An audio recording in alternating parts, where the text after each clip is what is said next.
So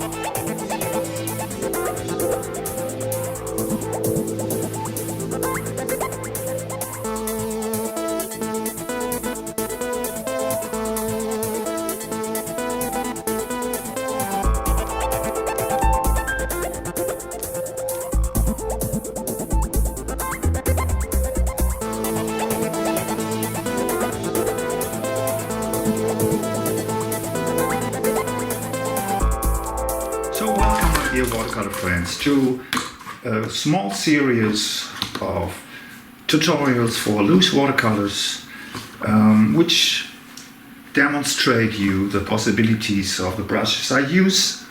So these are the brushes I mainly use for my watercolors. We have two Chinese brushes. We have this huge brush from the German Watercolor Club by Linneo. This is a pointer brush by Alvaro Castañer, which is pretty nice for expressive lines. And last but not least, these two flat brushes, 80mm and 50mm synthetic spin brushes by Da Vinci.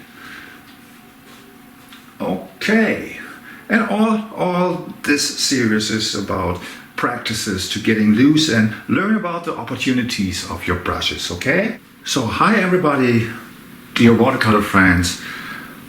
Hello again to another short tutorial about loose watercolor painting and the brushes I use for it. Today it's all about this Chinese brush. In the last episode I showed you this one. Today it's this smaller one with a very fine tip. I also bought this one in an Amsterdam Chinese food store for €1 or something. It has lost some hair through the years, but it has still a pretty fine tip, and it's really great for sketching. I'll show you a short demonstration on this. I have my smaller sheet here again, and using some paint spray for the sketch. I'm going to sketch a little abandoned house, one of my favorite motifs, and you see it's pretty easy to create a few expressive strokes with it.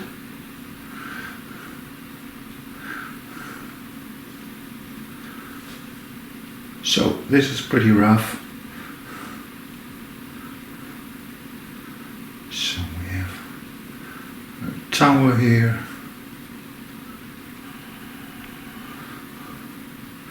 and maybe something like that here.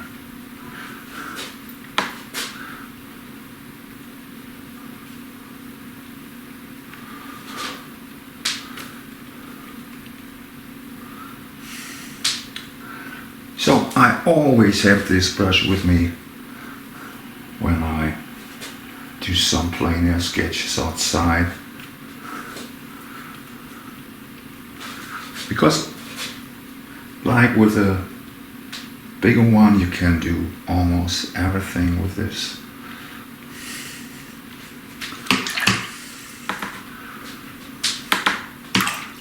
We can also fill in some areas.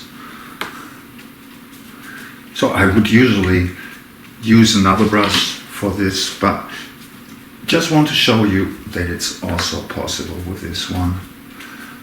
So it's some kind of all-round brush too.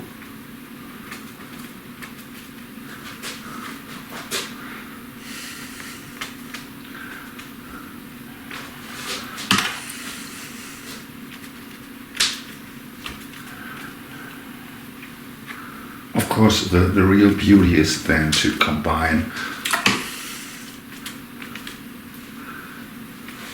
the brushes.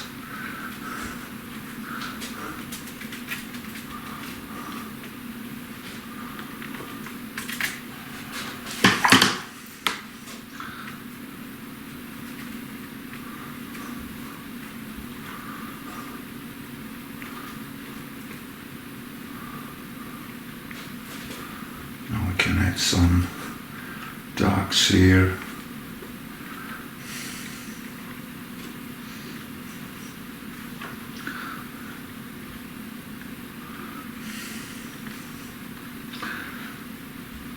hope you can see that I really use everything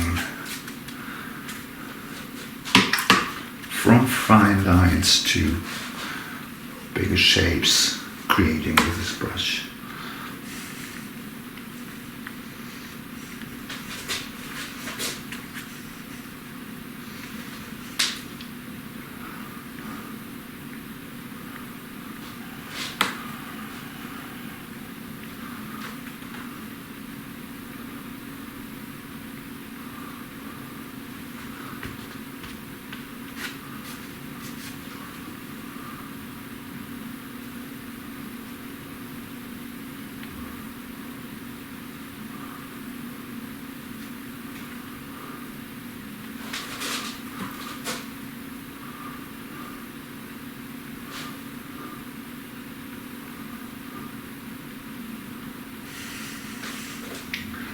And it's also a lot of fun to combine these darks with the wet underpaintings.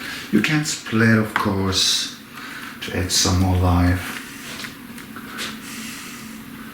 And then, to finish it, just fill in some really fine but expressive and loose lines to suggest some detail.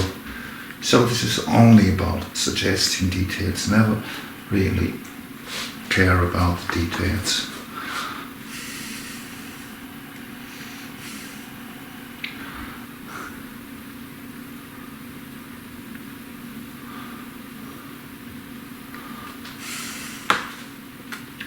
It's more like looking where can I set another interesting brush stroke than painting details.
So in this way we got a pretty atmospheric black and white sketch done with just one brush.